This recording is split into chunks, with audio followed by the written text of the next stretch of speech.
When? Because the more, remember guys, the more dose you get, the more dosages you get, the hotter the pain gets. Because you're not contracting the way they want you to contract, which means you're not dilating the way you should be dilating, and so they're gonna give you more pain in your skin. And so I had to keep getting dosages because my contractions were just not stable. They were just all over the place. And so when I got to dose 6, I had to go up until 12. I got to 6.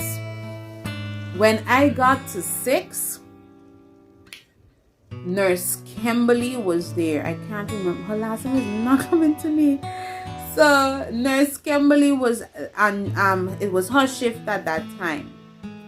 And she said she saw the pain that I was in, because that is when the pain started to hit me. Oh my goodness. I told her, call my husband, because he was not there at the time, because they said that you have to be in active labor in order for your husband to be there with you. I tell her, call my husband, have my husband come, because this pain, I ain't going through it alone. I am not going through this pain alone. And so they called my husband. In no time, my husband was here, because he was already dressed and everything. He was just waiting for the call. He was just roaming the streets waiting for the call. So in no time, he was at the hospital.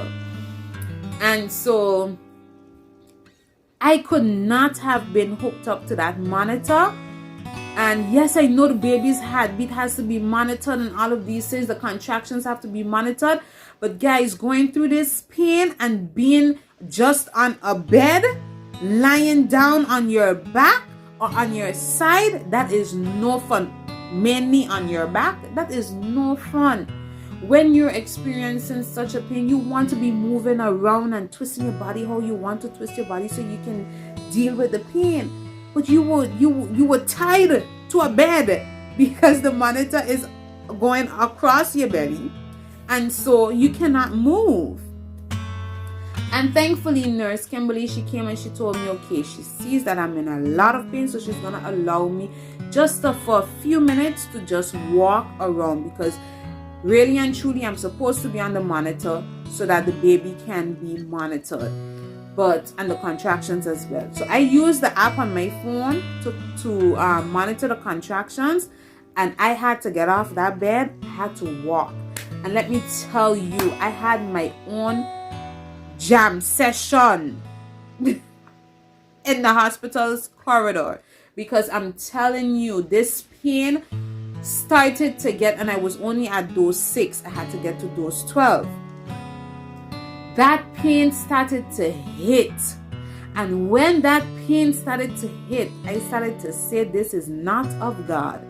And I kept on saying it, that this is not of God. This kind of pain for a child, I know it makes mention of it in the Bible, but I said this is not of God, because this pain is unbearable. So here I am in the corridor. I am moving my waist, and they're thinking that I am winding up and all of that, because that pain, let me tell you something, that pain had me down to the ground and coming back up. And every time I'm breathing, and it's like the breathing is not working because the pain is more than, oh my goodness, it was just a lot of pain. I was still trying to manage, because I'm saying to myself that with all of this pain that I'm feeling, the contractions were getting closer and they were lasting longer. So I started to rejoice, and I was like, yes, I am going to deal with this, because that means I probably don't have to get any more dosages, because the centimeters probably would have been like high, that I would be able to just stop right there. Or probably just get 1 or 2 more dosages to finish it up. When the time came about, my gynecologist came to check up on me, to make sure to check my my cervix and everything. And when he came in, I had to go back on the bed, be strapped on so that the baby can be monitored. And when the contraction hit is when my cervix had to be checked. And let me tell you, you're in pain. And just imagine somebody is causing more pain because you know how a cervix is checked vaginally. And so if you're feeling all of this pain and then someone is going in, hello, you're trying to kill me. So it got to a point where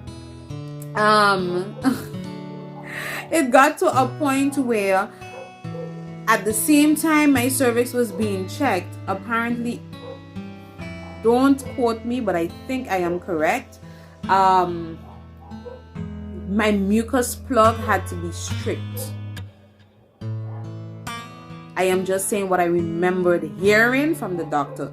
So please don't quote me, and I may be saying it wrong, but yes.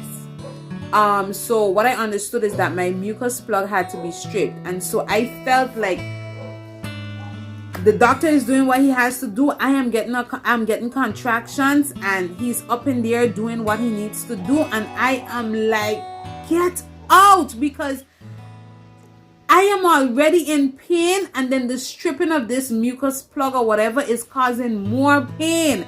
And he's telling me, yes, I know it's painful because I'm stripping the mucus plug. I think that's what he told me, because I was in pain. I'm stripping the mucus plug, so I expect you to feel pain or whatever the case is. And I'm like, I called out to that doctor. I called out the doctor's name, and I was like, I'm in pain, like it's hurting. Anyway, he finally did what he had to do. He came out, and only, of course, yes, he called the nurse on the side, because I guess he probably doesn't want it to sound like he doesn't want to scare me or whatever the case is. I don't know. But from the time I saw that he did that, I know that it wasn't nothing pleasant. And so I asked, where am I? How many centimeters dilated I am? I need to know. Barely 4 centimeters. Or let me put it how they said it. A good 4 centimeters. What? I was just barely 3 centimeters, and you're telling me that I'm a good 4 centimeters now with 6 dosages of that thing? I said never. I said, if you guys want me to get more of these medications and more of these contractions and all of that, because at that point when my doctor, he sat there and he was monitoring the contractions, and he noticed that at some point the contractions were very like they were taking long, so they were getting closer together, but they were lasting longer. But while he was sitting and monitoring me, he realized that the contractions were getting shorter. And so because of that, that was not a good sign. And so the other option was for me to go 3 more hours. 3 more hours of dosages, which would be the balanced 6 dosages out of the 12. And it's still not guaranteed that I'm going to reach 10 centimeters. And so I told them, y'all better go get me some epidural, because get me that epidural, because I am not going through this pain. So I told them, I told the nurses, Nurse Kimberly and another nurse that was there, I said, get me that epidural. I'm not going any further unless I have that epidural. And one of the nurses were trying to convince me, no, you can do it. Your body is made for this. You can handle it. You don't want any epidural, because if you get an epidural, you're already taking medications for the induction. You don't want to put the baby at risk. You know what damages that could do to the baby? And I'm like, the baby will be fine. Get me that epidural. Call Dr. Friday and have him get me that epidural, because if you guys want me to go up until 12, there's no way that I can go up until 12 without epidural. It's not happening. And so they weren't there, and they were convincing me not to take the epidural. You can do it. And they were helping me breathe. You're getting a contraction now. So they're watching the monitor and they're telling me when I'm going to get a contraction. And they're saying one is coming on. So prepare yourself. Start breathing. And I'm breathing. And I'm breathing. And let me tell you something. That pain, it was a combination of back pain and menstrual cramps. Severe menstrual cramps. And severe lower back pain. And so because of that, your girl was not having it. I am lying down on a bed, on my back, getting all of these lower back pains. And on top of that, I'm getting intense menstrual cramping. No, darling. And you want me to go higher than that? And so they helped me, like I said, they helped me breathe and everything. I had it under control. My husband would be there rubbing my back, trying to calm me and trying to make me feel a little bit more comfortable. And I'm grumpy. Anything I'm flying at them, like, leave me alone, like, don't tell me nothing. Like, I was just a hot mess. And it got to a point where I told them, you guys need to go and call Dr. Friday, because I'm not doing this.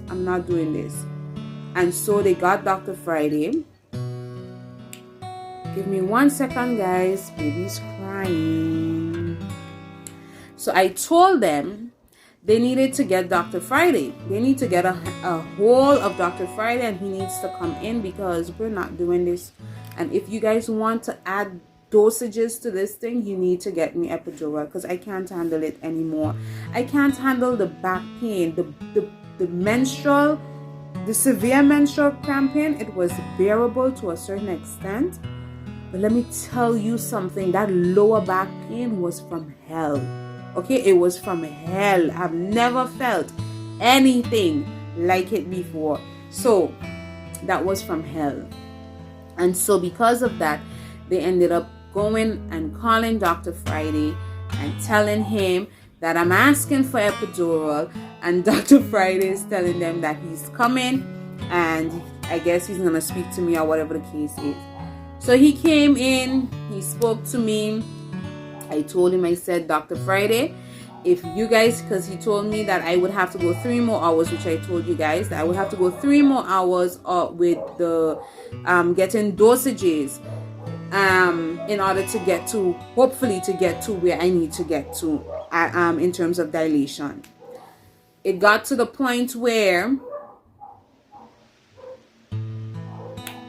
Dr. Friday was there, and I told him, I said, listen, if you want me to get more dosages, I need epidural. Like, I cannot do it. And I'm bawling, and I'm telling them I cannot handle it. I cannot do it.